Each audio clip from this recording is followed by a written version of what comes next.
नमस्कार, राजस्थान समाचार में आपका स्वागत है। पेश है राजस्थान की खास खबरें। लोकसभा चुनाव से 2023 के बीच आईटी विभाग ने राजस्थान से जब्त किए 72.50 करोड़।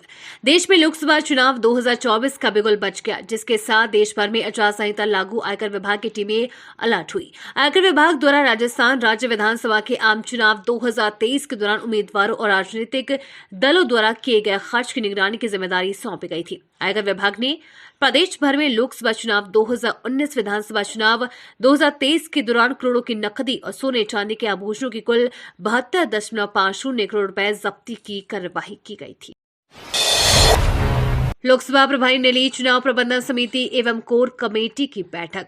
भारतीय जनता पार्टी की लोकसभा चुनाव प्रबंधन समिति एवं कोर कमेटी की बैठक जिला कार्यालय पर राजस्थान सरकार में ऊर्जा राज्य मंत्री एवं भीलवाड़ा लोकसभा प्रभारी हीरालाल नागर के मुख्य अतिथि जिला अध्यक्ष प्रशांत मेवाड़ा की अध्यक्षता, प्रदेश महामंत्री दामोदर अग्रवाल, सांसद सुभाष बेहड़िया, जिला संगठन प्रभारी रतनलाल गाटरी, लोकसभा सह प्रभारी गजपाल सिंह, जिला प्रमुख बर्जी देवी भील, विधायक उदयलाल भंडाना, लालाराम बेरवा, गोपाल खंडेलवाल, गोपीचंद मीणा, लादूलाल पितलिया, विधायक प्रत्याशी विठल शंकर अवस्थी, लोकसभा संयोजक शक्ति सिंह कालिया, सभापति राकेश पाठक के विशिष्ट अतिथि में आयोजित हुई।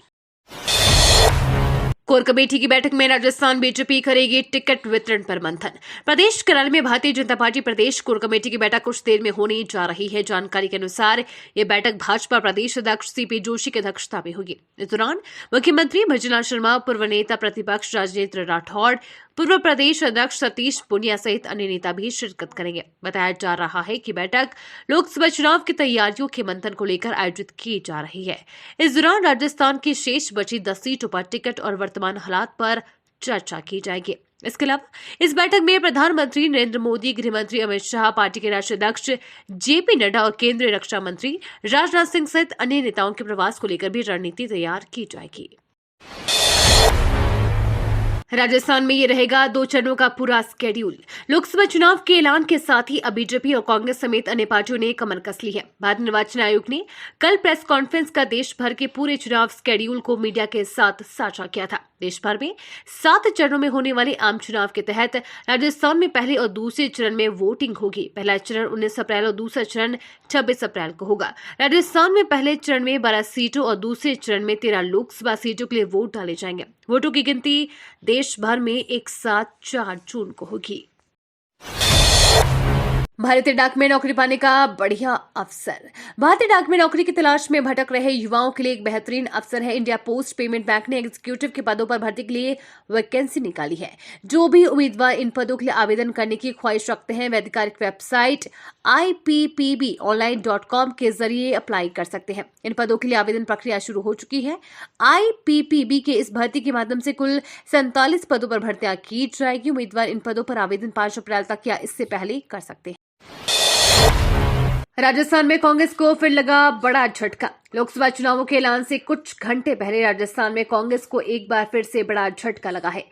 शनिवार को अलवर के पूर्व सांसद करण सिंह यादव समेत कांग्रेस के कई बड़े नेताओं ने हाथ का साथ छोड़ने का ऐलान कर बीजेपी में एंट्री कर ली। इसके साथ ही राजस्थान में लंबे समय से तीसरा मोर्चा बनाने के लिए आतुर हो रही हनुमान बेनीवाल की पार्टी RLP को भी तगड़ा झटका लगा है। उसके बाद भी प्रदेश अध्यक्ष समेत 2 बड़े नेताओं ने पार्टी छोड़ दी है। नवोदय विद्यालय में सरकारी नौकरी की भरमार। नवोदय विद्यालय में सरकारी नौकरी पाने के इच्छुक उम्मीदवारों के लिए सुनहरा अवसर है। नवोदय विद्यालय समिति ने नॉन टीचिंग के रिक्त पदों को भरने के लिए वैकेंसी निकाली है। इन पदों से संबंधित योग्यता रखने वाले इच्छुक उम्मीदवार NVS की आधिकारिक वेबसाइट navodaya.government.in के माध्यम से ऑनलाइन अप्लाई कर सकते हैं। इन पदों के लिए जल्द ही आवेदन प्रक्रिया शुरू होगा। नवोदय विद्यालय भर्ती 2024 के अभियान के तहत कुल 1377 पदों पर बहाली की जाएगी। भजनलाल सरकार में 7 बड़ी राजनीतिक नियुक्तियां। राजस्थान के मुख्यमंत्री भजनलाल शर्मा ने लोकसभा चुनाव की आचार संहिता लगने से पहले 7 बड़ी राजनीतिक नियुक्तियां की हैं। CR चौधरी किसान आयोग, जसवंत बिश्नोई जीव जंतु कल्याण बोर्ड का अध्यक्ष बनाया है। विश्वकर्मा कौशल विकास बोर्ड का गठन कर रामगोपाल सुधार को अध्यक्ष मनोनीत किया है। सैनिक कल्याण प्रेम सिंह बाजौर, SC आयोग राजेंद्र नायक देव नारायण बोर्ड, ओम प्रकाश भड़ाना और प्रहलाद टांग को माटी कला बोर्ड का अध्यक्ष बनाया है। सभी को कैबिनेट मंत्री का दर्जा मिलेगा। इसके अलग से आदेश जारी किए किए जाएंगे। सियासी तौर पर ये राजनीतिक नियुक्तियां काफी अहम मानी जा रही है। अशोक गहलोत का जादू या बीजेपी का संगठन। चुनाव आयोग ने देश भर में लोकसभा चुनावों की तारीखों का ऐलान कर दिया है। ऐलान से पहले ही पार्टियों ने अपनी तैयारियां तेज कर दी थी। ऐसे में आगामी लोकसभा चुनाव को देखते हुए राजस्थान में जहां एक तरफ सत्तारूढ़ भारतीय जनता पार्टी को अपने मजबूत संगठन का फायदा मिलने की उम्मीद है, तो वहीं कांग्रेस को राजनीति के जादूगर कहे जाने वाली पार्टी के दिग्गज नेता अशोक गहलोत की राजनीतिक पकड़ से बाजी पलटने की उम्मीद है। राजस्थान की 25 लोकसभा सीटों पर बीते 2 लोकसभा चुनाव में भाजपा के नेतृत्व वाली एनडीए गठबंधन का दबदबा कायम रहा है। पाकिस्तानी सेना की उड़ेगी नींद, अब जोधपुर में तैनात किया जाएगा ये खास लड़ाकू हेलीकॉप्टर। भारतीय सेना पाकिस्तान के खिलाफ अपनी स्थिति को और मजबूत करने के लिए अपने 6 नए AH-64E अपाचे लड़ाकू हेलीकॉप्टर को राजस्थान के जोधपुर में तैनात करेगी। सेना ने 2020 में अमेरिका से इन हेलीकॉप्टरों का ऑर्डर 4100 करोड़ रुपए से अधिक में दिया था। बोइंग अमेरिका स्थित एरिजोना में अपनी मैसा फैसिलिटी में हेलीकॉप्टर का उत्पादन कर रहा है। नाम न छापने की शर्त पर अधिकारियों ने बताया कि आर्मी एविएशन कोर द्वारा संचालित अपाचे की डिलीवरी मई में शुरू होने की उम्मीद है। आर्मी एविएशन कोर लड़ाकू हेलीकॉप्टरों, हल्के लड़ाकू हेलीकॉप्टरों, हल्के यूटिलिटी हेलीकॉप्टर और मानव रहित हवाई वाहनों के साथ अपनी अपनी क्षमताओं का आधुनिकीकरण कर रहा है।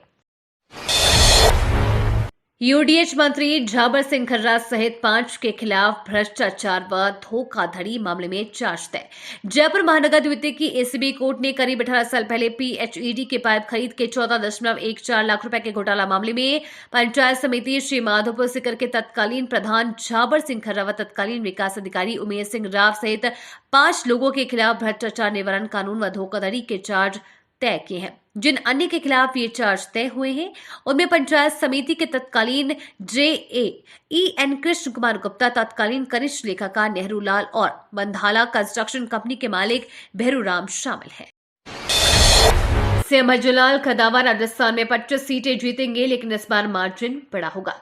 बीजेपी की कोर ग्रुप की बैठक शनिवार को पार्टी मुख्यालय पर हुई। इस दौरान लोकसभा चुनाव की तैयारी के साथ बड़े नेताओं के दौरों पर चर्चा हुई। इसके साथ ही शेष बची 10 सीटों के लिए उम्मीदवारों के नाम पर भी मंथन हुआ। बैठक के बाद मुख्यमंत्री भज्जनलाल शर्मा ने कहा कि प्रदेश में लोकसभा चुनाव की तारीखों का ऐलान हो गया है। इस बार बीजेपी 25 की 25 सीटों पर जीतेगी। साथ ही इस बार जीत का मार्जिन पहले की तुलना में बड़ा होगा क्योंकि जनता ने 3 महीने में डबल इंजन की सरकार के काम को देखा है। राहुल गांधी ने कहा, अडानी और मोदी को आप मोडानी कह सकते हैं। कांग्रेस सांसद राहुल गांधी ने सरकार पर निशाना साधते हुए कहा कि इलेक्टोरल बॉन्ड के जरिए हिंदुस्तान में हफ्ता वसूली चल रही थी। कोई भी कुछ बोलता है तो ईडी, सीबीआई और आईटी उन्हें डराने पहुंच जाती है। अडानी को रेलवे, सड़क सुरक्षा और बिजली के सेक्टर से पैसा मिलता है। अडानी का मतलब नरेंद्र मोदी ही है। दोनों एक ही हैं, आप इन्हें मोडानी भी कह सकते हैं। पीएम मोदी ने दी आउटस्टैंडिंग न्यूज, कहा तुरंत रजिस्ट्रेशन कराएं। पीएम मोदी ने सूर्य घर योजना पर पोस्ट करते हुए लिखा, आउटस्टैंडिंग न्यूज लॉन्च होने के करीब 1 महीने में 1 करोड़ से अधिक परिवार पीएम सूर्य घर मुफ्त बिजली योजना के लिए पंजीकरण करा चुके हैं। देश के सभी हिस्सों से रजिस्ट्रेशन हो चुके हैं। असम, बिहार, गुजरात, महाराष्ट्र, ओडिशा, तमिलनाडु और उत्तर प्रदेश में 5 लाख रेगुलेशन देखे गए। जिन लोगों ने अब तक रजिस्ट्रेशन नहीं कराया है वे भी जल्द कराएं। सेबी ने T+0 सेटलमेंट के बीटा वर्जन को दी मंजूरी।